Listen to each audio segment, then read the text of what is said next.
What you honor and respect will come to you. What do you honor? What do you respect?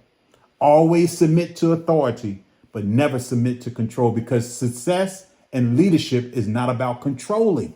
It's about inspiring. It's about impacting. It's about empowering. It's about leading. That's what leadership is. But if anybody is trying to control you, they're not leaders.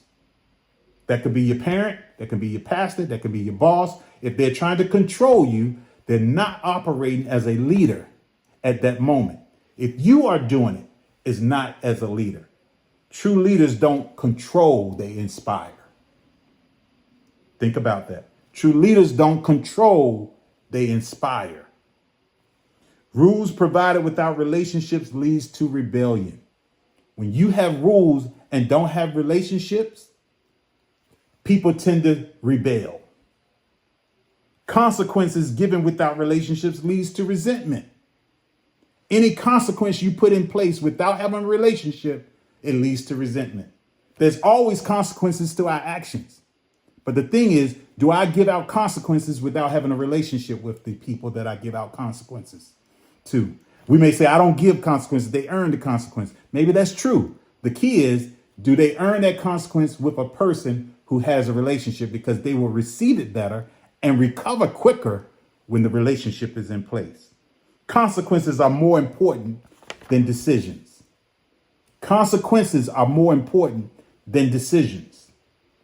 When we have to make decisions, we should be making decisions based on what the consequence of this decision versus the other way around.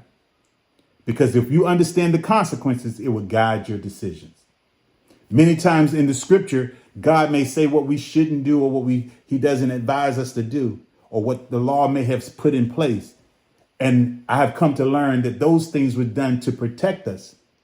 He was giving us the consequences of behaviors so that we wouldn't make certain decisions, because what he was trying to do is protect our memory.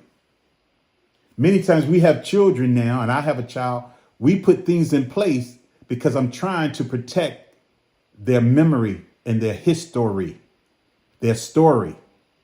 I'm trying to protect your story. If you listen to me and do what I advise, then your story will have less challenges and less trauma opportunities. That's what God has done with us when he gave us instructions in the word.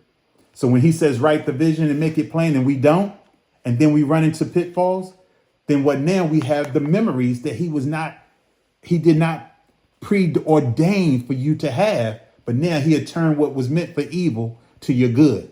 So sometimes what we say is, well, since he turned our evil into good, that it was meant to be. It was not meant to be all the time.